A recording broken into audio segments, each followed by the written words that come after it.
तो चलिए question number 30 हम लोग देखते हैं। तो बोल रहा है कि ए तथा बी के मानों को ज्ञात कीजिए ताकि एफ एक्स बराबर 5 यदि एक्स इज लेस देन और इक्वल टू 2।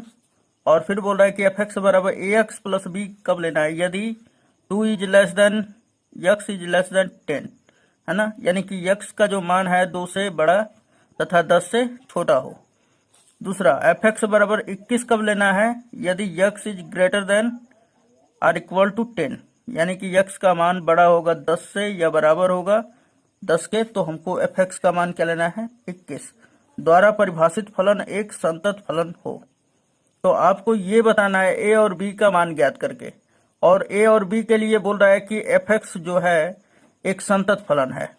तो सबसे पहले तो यहाँ पे जो दिया हुआ है वो लिख लेंगे हम लोग। तो यहाँ पे चूंकि दिया हुआ है तो हम लोग लिखेंगे कि चूंकि दिया है एफ एक्स बराबर जो ये फंक्शन पूरा दिया हुआ है वो लिख लेंगे, और फलन एफ एक्स जो है, अब यहाँ पे पॉइंट देखिए पॉइंट क्या बन रहा है। यहाँ पे ध्यान दीजिएगा कि x इज लेस देन और इक्वल टू, यानी कि x जो है 2 से छोटा है या बराबर है ना। तो x का मान तो पहला बिंदु हमारा मिल गया 2।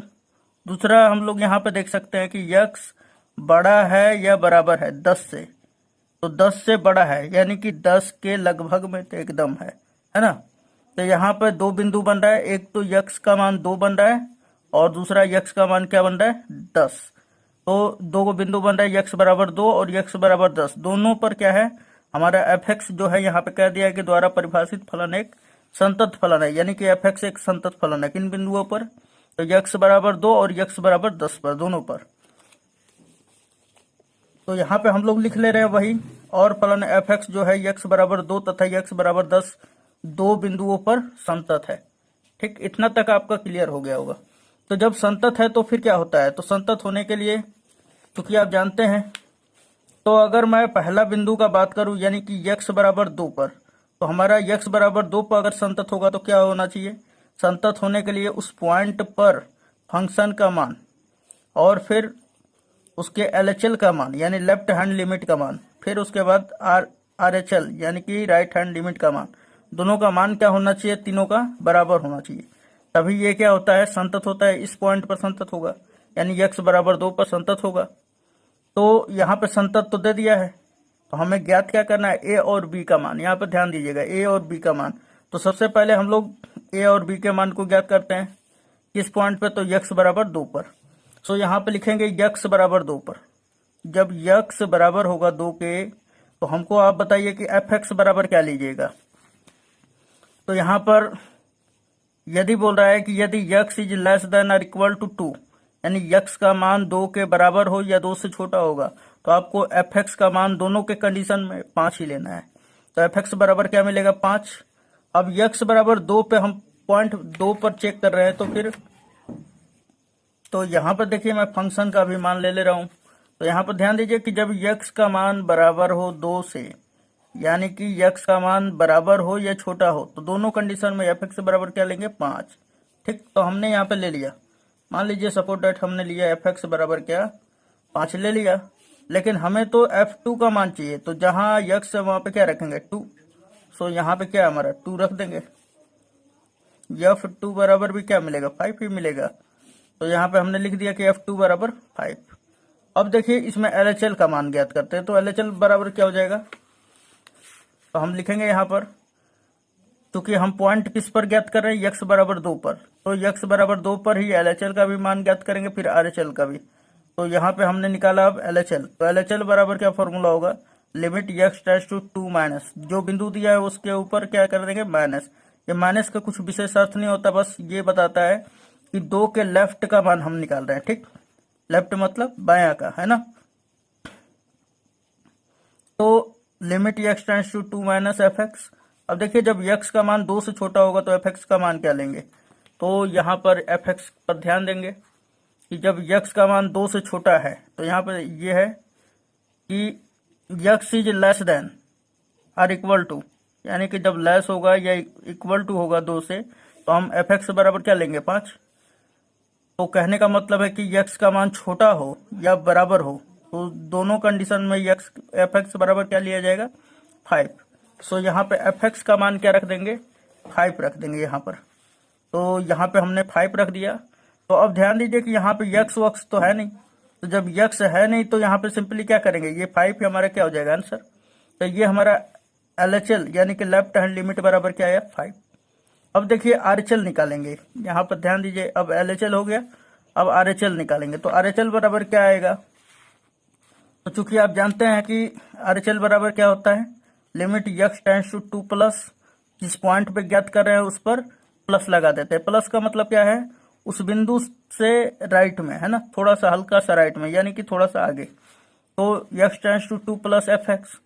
अब ध्यान दीजिए कि यक्स का मान जब 2 से अधिक होगा तो fx का मान क्या होगा, fx का व्यंजक क्या होगा। तो यहाँ पे ध्यान दीजिएगा, अब 2 से अधिक, तो यहाँ पे क्या दिया हुआ है कि 2 is less than x is less than 10, यानी कि यक्स का जो मान है 2 से क्या है, बड़ा है ना, और 10 से क्या है, छोटा है।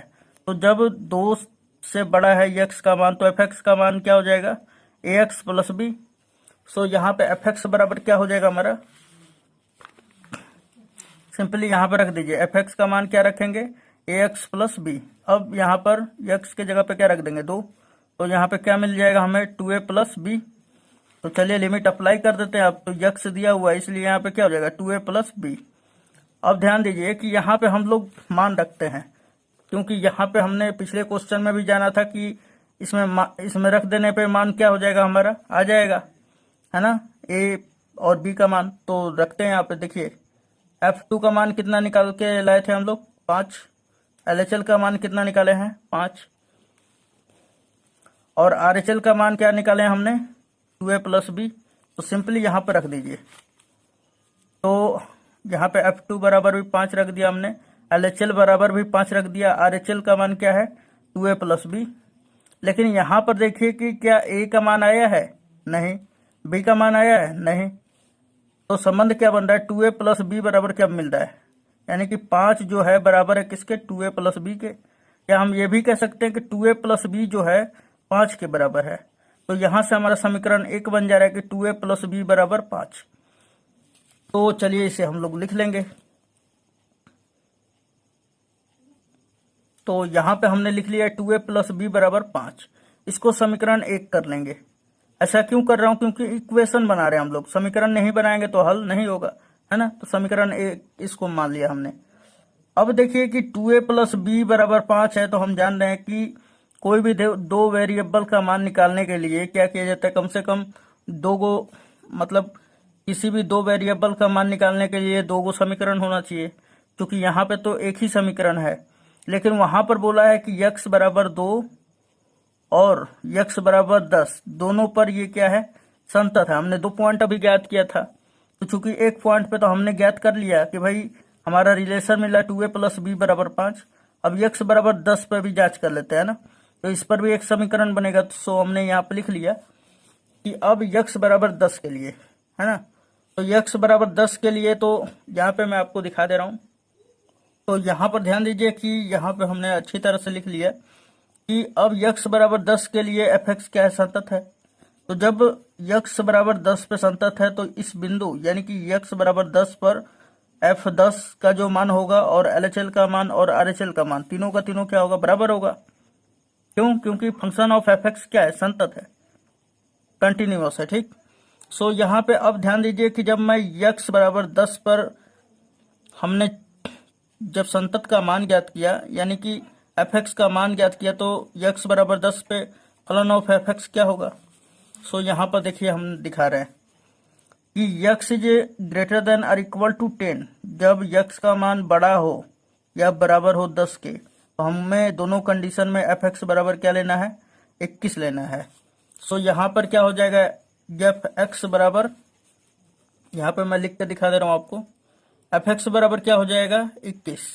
अब यक्स के जगह पे आप 10 रख लीजिए, कोई फर्क नहीं पड़ेगा, क्योंकि यहाँ पे तो यक्स है नहीं, तो सिंपली ये 21 ही मिलेगा हमें, है ना। तो f10 बराबर क्या मिलेगा 21, यही हमारा क्या हो जाएगा f10। अब हम लोग LHL का मान ज्ञात करेंगे, तो LHL बराबर क्या हो जाएगा, तो LHL बराबर अब हम लोग ज्ञात करेंगे तो लिमिट यक्स टेंड्स टू, देखिए 10 पे अब ज्ञात कर रहे हैं ना, किस पॉइंट पे, 10 पे। तो limit x tends to 10 minus left hand limit के लिए क्या लगाया जाता है, माइनस एफ एक्स। अब देखिए ध्यान से कि यक्स का मान जब 10 से छोटा होगा तो एफ एक्स का मान क्या होगा। तो यहाँ पे फंक्शन दिया हुआ है कि यक्स इज लेस देन 10, यानी कि यक्स का मान जब 10 से छोटा होगा तो एफ एक्स बराबर क्या लेंगे हम, ए एक्स प्लस बी। सो यहाँ पे क्या हो जाएगा हमारा, एफ एक्स बराबर ए एक्स प्लस बी। अब देखिए लिमिट अप्लाई कर दीजिए, जहां यक्स है वहां पे क्या रख देंगे 10, तो सिंपली रख दीजिए, तो क्या हो जाएगा 10a प्लस बी। तो हमने लिख दिया 10a प्लस बी। ठीक, इतना आपको समझ में आया होगा। अब देखिए कि हमने F10 का भी मान ज्ञात किया, 21 आ गया, LHL का भी मान ज्ञात किया, क्या आ गया हमारा 10a प्लस बी। अब हम लोग ज्ञात करेंगे RHL का मान। सो RHL बराबर क्या हो जाएगा, तो पुनः RHL बराबर क्या होगा, limit x tends to 10 plus f x. अब देखिए जब यक्स का मान 10 से बड़ा हो तो एफ एक्स का मान क्या होगा। तो यहाँ पे फंक्शन का देखिएगा, यक्स का जो मान है बड़ा हो या बराबर हो 10 के, तो आपको एफ एक्स बराबर दोनों कंडीशन में 21 ही लेना है, यानी कि यक्स इज ग्रेटर देन और इक्वल टू 10 है ना, यानी यक्स का मान बड़ा है 10 से, तो हमारा एफ एक्स का मान क्या हो जाएगा 21 है ना। तो यहाँ पे 21 रख देंगे। सो यहाँ पे एफ एक्स बराबर क्या आ जाएगा हमारा 21। तो अब लिमिट अप्लाई कीजिए चाहे मत कीजिए, ये 21 ही होगा है ना, 21 ही होगा। तो हमारा क्या मिला, RHL बराबर 21। तो अब हम लोग क्या करेंगे, समीकरण इसको बी हमने माना था, तो यहाँ पे हमने मान रख दिया। देखिए F10 का मान कितना है 21, उसके बाद LHL का मान क्या है 10a प्लस बी, उसके बाद RHL का मान कितना है 21। सो तीनों मानों को यहाँ पे रखेंगे, ठीक, समीकरण बी में। तो हमने लिख दिया यहाँ पर, इसलिए समीकरण बी से F10 का मान क्या है हमारा, तो यहाँ पे रख दिया हमने 21, उसके बाद LHL का मान 10a प्लस बी, उसके बाद RHL का मान 21। अब देखिए कि समीकरण, अब देखिए 21 जो है 21 के बराबर है, तो हम ये कह सकते हैं कि दोनों के बदले में एक ले लेते हैं, 10a प्लस बी बराबर क्या निकल के आएगा 21। तो ये हमारा हो जाएगा क्या, समीकरण 2। तो हम लोग यहाँ पे लिख देंगे कि या 10a प्लस बी बराबर 21, समीकरण 2। समीकरण 1 हमारा क्या आया हुआ है, तो यहाँ पे आप देख सकते हैं 2a प्लस बी बराबर 5। समीकरण 2 क्या दिया हुआ है, तो समीकरण 2 दिया हुआ है 10a प्लस बी बराबर 21। तो हम यहाँ पे लिख देंगे कि डायरेक्टली अविलोपन विधि जानते हैं ना, समीकरण 1 माइनस 2 से। तो समीकरण 1 क्या दिया हुआ है 2a प्लस बी बराबर 5, समीकरण 2 क्या दिया हुआ है 10a प्लस बी बराबर 21। अब देखिए जब माइनस करते हैं ना तो यहाँ पे सिंबल बदल जाता है, तो देखिए यहाँ पे प्लस है तो यहाँ पे क्या आ जाएगा माइनस, ये प्लस है तो क्या आएगा माइनस, यहाँ पे भी प्लस है जो छिपा हुआ है, यहाँ पे क्या आ जाएगा माइनस। सिंपली देखिए ये बी प्लस में है और अब यहाँ पे ये माइनस वाला काउंटिंग किया जाता है बी, है ना। तो ये माइनस भी है, ये प्लस है, तो ये दोनों कट गया, बचा क्या 2a, और यहाँ पे माइनस क्या है माइनस 10a। तो ध्यान दीजिए कि 10a में से 2a जब घटा देंगे तो क्या बचेगा माइनस 8a, है ना, और माइनस 21 में से 5 घटाएंगे तो माइनस का 16। अब जब माइनस और माइनस कैंसिल आउट कर देंगे, 8 इधर मल्टीप्लाई में इधर आएगा तो डिवाइड में, मल्टीप्लाई में इधर आएगा तो डिवाइड में। सो क्या हो जाएगा 16/8। अब इसको कटाइएगा तो 2 टाइम्स चला जाएगा, यानी कि a बराबर हमारा क्या मिल जाएगा 2। अब a का मान समीकरण 1 में रख देंगे, समीकरण 1 क्या है तो 2a प्लस बी बराबर 5, या 2 में रख दीजिए, मान तो उतना ही आएगा। सो यहाँ पे लिख देंगे हम कि a का मान समीकरण 1 में रखने पर, समीकरण 1 क्या दिया हुआ है 2a प्लस बी बराबर 5। अब a की जगह पे क्या रखेंगे 2, तो 2 दूना 4, और 4 इधर प्लस में इधर आएगा तो माइनस में। तो यहाँ पे ध्यान दीजिए क्या हो जाएगा, ये बराबर किधर 5 है ना, तो 4 हमने प्लस में था इधर भेजा तो माइनस में आ गया, तो b बराबर क्या मिलेगा 5 माइनस 4, और घटा देने पर 1 मिलेगा। सो यहाँ पे देखिए a का मान 2 आ गया, b का मान क्या मिला 1, तो यहाँ पे लिखेंगे a बराबर 2 b बराबर 1। सो ये हमारा क्या हो जाएगा 30वां क्वेश्चन का आंसर। तो अब देखेंगे हम लोग क्वेश्चन नंबर 31, है ना। तो देखिए दोस्तों क्या लिखा हुआ है कि दर्शाइए कि एफ एक्स बराबर कॉस यक्स स्क्वायर द्वारा परिभाषित फलन एक संतत फलन है। ठीक, बोला क्या करने के लिए, दर्शाइए कि, दर्शाइए का मतलब क्या होता है सिद्ध कीजिए कि, है ना, यानी कि दिखाइए आपने से इसको, है ना। बोला है दर्शाइए कि यानी सिद्ध कीजिए कि एफ एक्स बराबर कॉस यक्स स्क्वायर द्वारा परिभाषित फलन एक क्या हमारा संतत फलन है। ठीक है, तो सबसे पहले हम लोग क्या करेंगे कि एफ एक्स बराबर जो कॉस यक्स स्क्वायर दिया हुआ है, तो यहाँ पर हम लिख लिया कि एफ एक्स बराबर चूंकि क्या दिया हुआ है कि एफ एक्स बराबर कॉस यक्स स्क्वायर है ना। अब देखिए कि मैं क्या कर रहा हूँ कि जी बराबर यहाँ पे हमने इसको अलग किया, कॉस ले लिया। जब यहाँ पे यक्स लेंगे तो यहाँ पर भी यक्स आ जाएगा, और फिर एच एक्स बराबर हमने क्या लिया, एच एक्स बराबर यक्स स्क्वायर। ओके, यानी कि इसको अलग ले लिया और इसको अलग ले लिया। अब यहाँ पे ये क्यों लिया, क्योंकि यहाँ पे देखिए कि यक्स स्क्वायर एक क्या हमारा बहुपदीय फलन है, और कॉस यक्स क्या है, एक हमारा त्रिकोणमितीय फलन है। तो आप क्या जान रहे हैं कि ये जो है दोनों फंक्शन ऑफ जी एक्स और फंक्शन ऑफ एच एक्स जो दोनों है x belong to capital R यानी कि रियल नंबर, वास्तविक संख्या के लिए ये क्या होता है, वास्तविक संख्या के प्रत्येक मान पर ये दोनों का दोनों क्या होगा, संतत होगा। ये आपने जाना है। तो अब यहाँ पर ध्यान दीजिए कि जब ये भी संतत है और ये भी संतत है, तो इन दोनों का जब अगर हम लोग संयोजन करेंगे अर्थात एफ एक्स बराबर कॉस यक्स स्क्वायर जब होगा, तो वो भी क्या होगा, एक संतत फलन होगा, यानी कंटिन्यूअस होगा। सो इसको अच्छी तरह से हम एक्सप्लेन कर दे रहे हैं। ये तो अब यहीं पे खत्म हो गया आपका आंसर। तो आप लिख सकते हैं कि चूंकि कॉस यक्स एक संतत फलन होता है ना। क्या इस तरह लिखिएगा कि चूंकि कॉस यक्स और x square all x belong to capital R के लिए कुछ पॉइंट होता है जिसको छोड़ के x belong to capital R के लिए ये क्या होगा, फलन ऑफ एफ एक्स एक संतत फलन होगा। तो इतना पे भी आपका खत्म हो जाएगा, लेकिन इसको अच्छी तरह से कर लीजिए, ठीक है ना। चलिए हम आपको संयोजक के बारे में बताने वाले थे कि कैसे आप मतलब संयोजक निकाल पाएंगे। तो इन दोनों का संयोजक निकालने के लिए सबसे पहले हम लोग ये क्वेश्चन में जो दिया है वो लिख लेंगे। तो यहाँ पे हमने लिख लिया है कि चूंकि दिया है एफ एक्स बराबर कॉस यक्स स्क्वायर है। अब ध्यान दीजिए तो सिद्ध करना है, यहाँ पे दर्शाने के लिए कह दिया, तो आपको इस तरह थोड़ा सा लिखना है। इस तरह लिखेंगे तो एक भी नंबर नहीं कटेगा, है ना।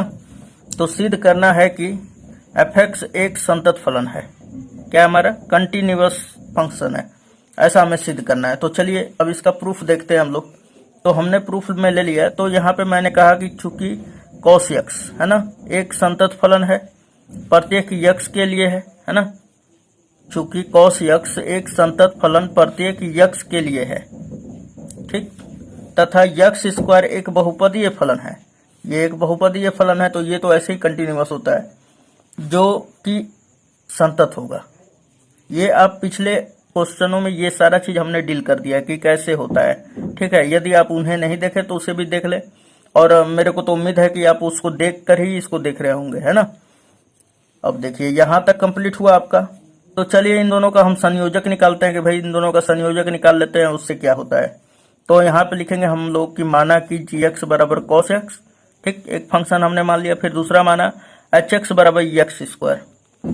उसके बाद तब हम लोग जी ओ एच निकालेंगे, जी ओ एच एक्स, है ना। तो अब यहाँ पर क्या हो जाएगा, तो जी ऑफ एच एक्स। अब देखिए कि एच एक्स का मान क्या है, तो यक्स स्क्वायर है, यहाँ पे हमने माना है, तो यहाँ पे एच एक्स का मान रख देते हैं। सो क्या हो जाएगा, जी यक्स स्क्वायर।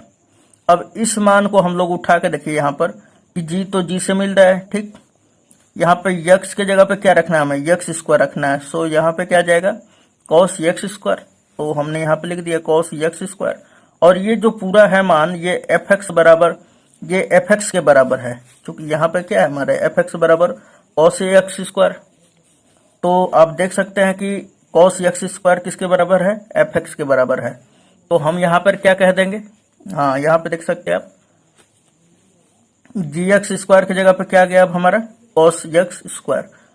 अब देखिए कि कॉस एक्स स्क्वायर की जगह किसके बराबर है, तो एफ एक्स के बराबर है, ठीक है। तो ये इससे क्या मिला कि हमने इसको लिया था और इतना ला दिया, और यही तो हमारा क्या होता है, संयोजक फलन होता है। तो संयोजक फलन के रूप में हमने दर्शा दिया, है ना। तो यहाँ पे लिख लेंगे कि चूंकि यहाँ एफ एक्स जो है एक संयोजक फलन है, अतः एफ एक्स एक संतत फलन होगा। उम्मीद है ये पूरा का पूरा आपको समझ में आ गया होगा।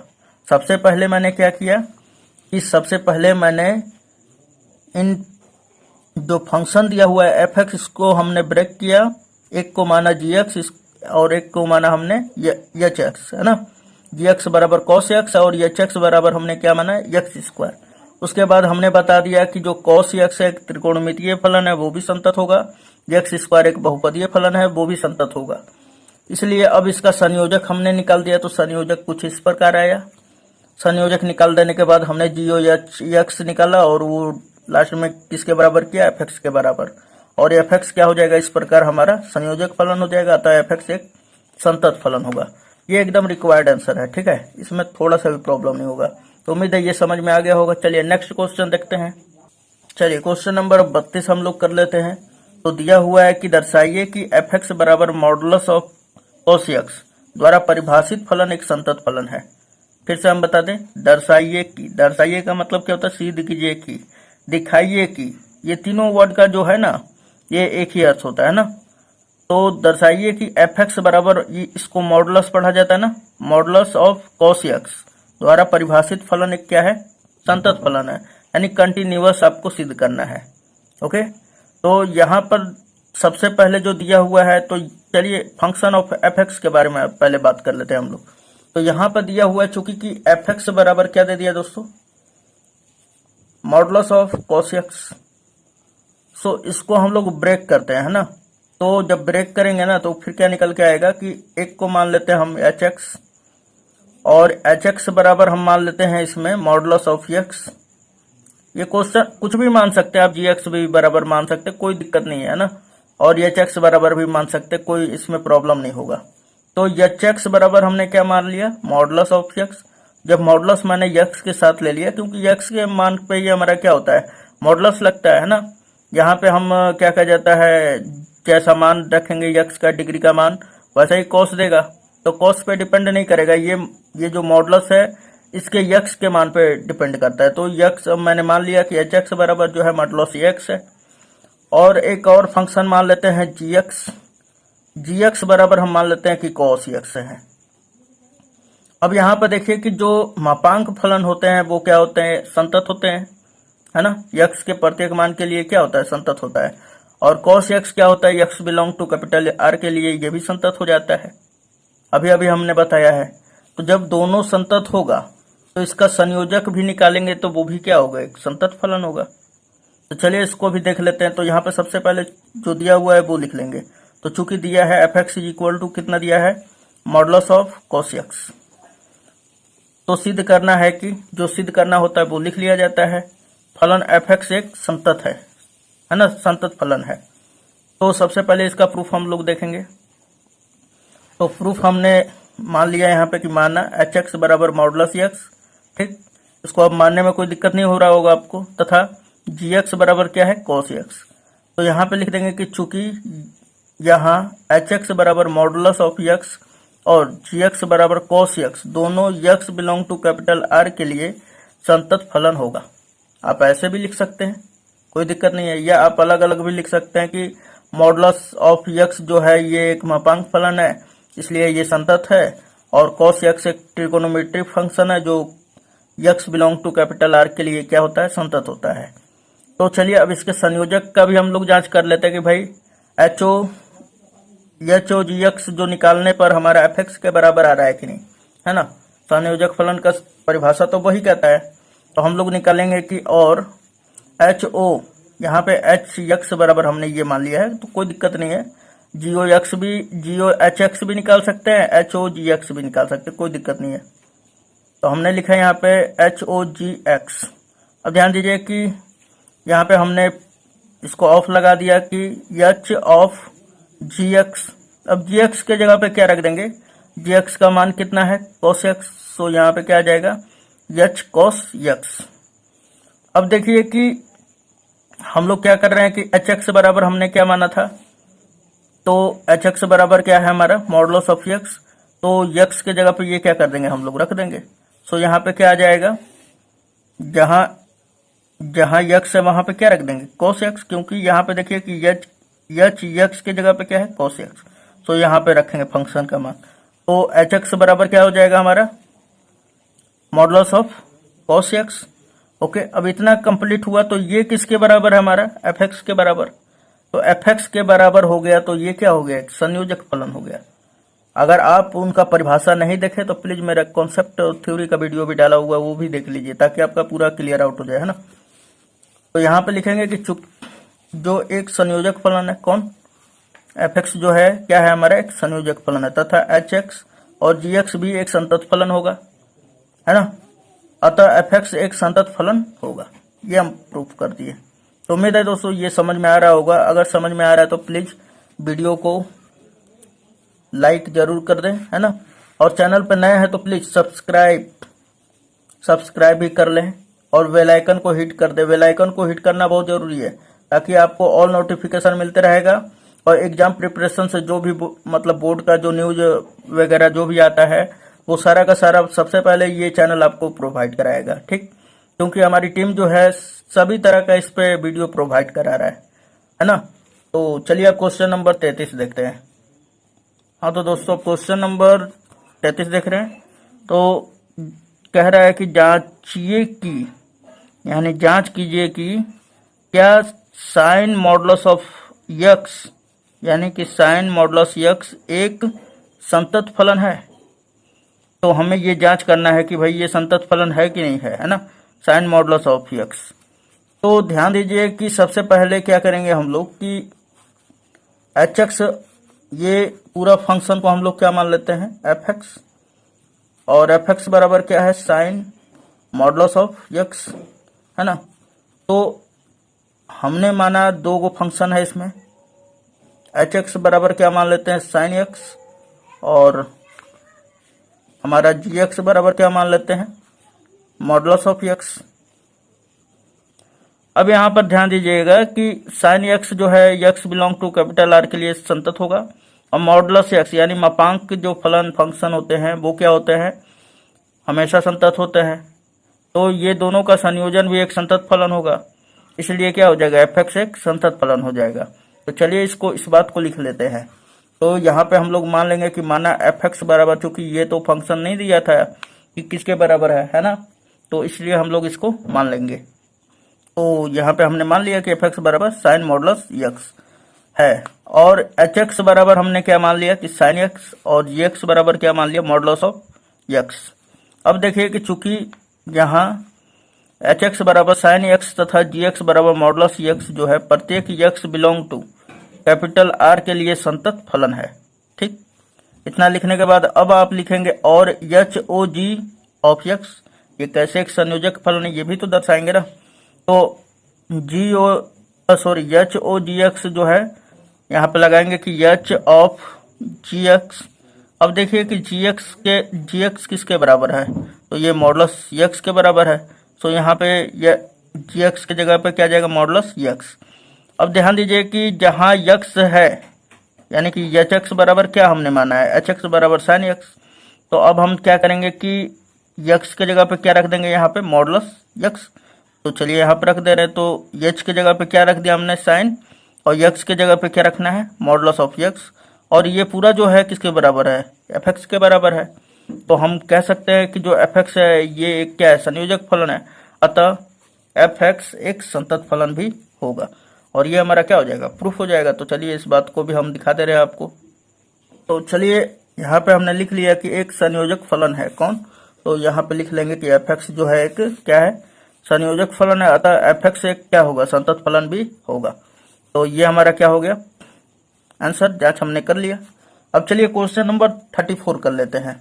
यहाँ पे देखिए कि ये क्वेश्चन में क्या कह रहा है कि एफ एक्स बराबर modulus of x minus modulus of x plus 1 द्वारा परिभाषित फलन एफ के सभी असांतत्य के बिंदुओं को ज्ञात कीजिए, है ना। तो सबसे पहले तो यहाँ पर बात उठ रहा है कि भाई असांतत्य बिंदु कैसे ज्ञात करें, है ना। तो चलिए इसको ज्ञात करने के पहले तो ये देखेंगे कि ये संतत है कि असंतत है।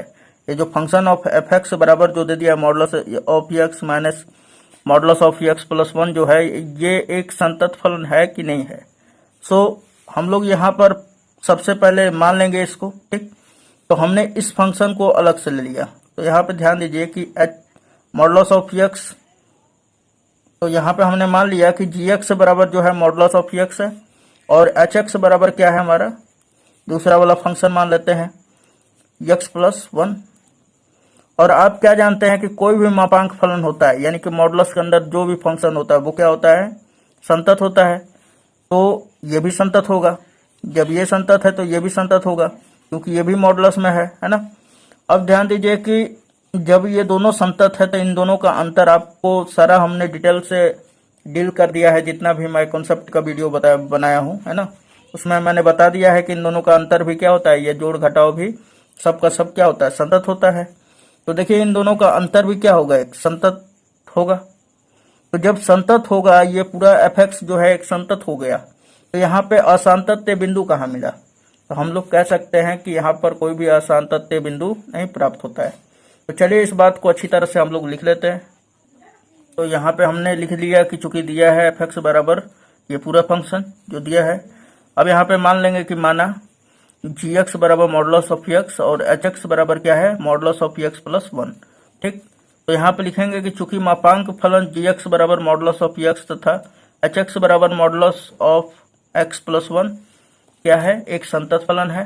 ठीक, एक संतत फलन होगा, और जी एक्स तथा एच एक्स का अंतर भी एक क्या होता है, संतत फलन होता है। तो हम इसलिए कह देंगे कि इसलिए एफ एक्स एक संतत फलन है, अतः यहाँ कोई भी बिंदु असांतत्य नहीं होगा, है ना, नहीं है। तो ये हमारा परफेक्ट आंसर हो जा रहा है। तो दोस्तों इसका बढ़िया सा आप स्क्रीनशॉट ले लीजिएगा और इसको कंप्लीट कर लीजिएगा, लिख लीजिएगा। ठीक है, तो मिलते हैं आपसे नेक्स्ट वीडियो में। दोस्तों अगर वीडियो अच्छा लगा हो तो इस वीडियो को लाइक जरूर करें। यदि आप ये वीडियो डाउनलोड कर लिए हैं फिर भी जाके और आप यूट्यूब पर सर्च करें my target by Maurya sir, by Maurya sir. ये थोड़ा सा बड़ा लग रहा होगा, लेकिन आप जब उस पर लिखिएगा तो फटाफट एकदम हमारा चैनल का लोगो आ जाएगा। ठीक है, MT लिखा रहेगा और उस पर आप क्लिक करके सारा वीडियो आप देख सकते हैं। तो आपके लिए ये मेरा सेवा है। सो वीडियो अच्छा लगे तो अपने दोस्तों में शेयर जरूर करें ताकि ये मेहनत खराब ना जाए। तो मिलते हैं नेक्स्ट वीडियो में, धन्यवाद।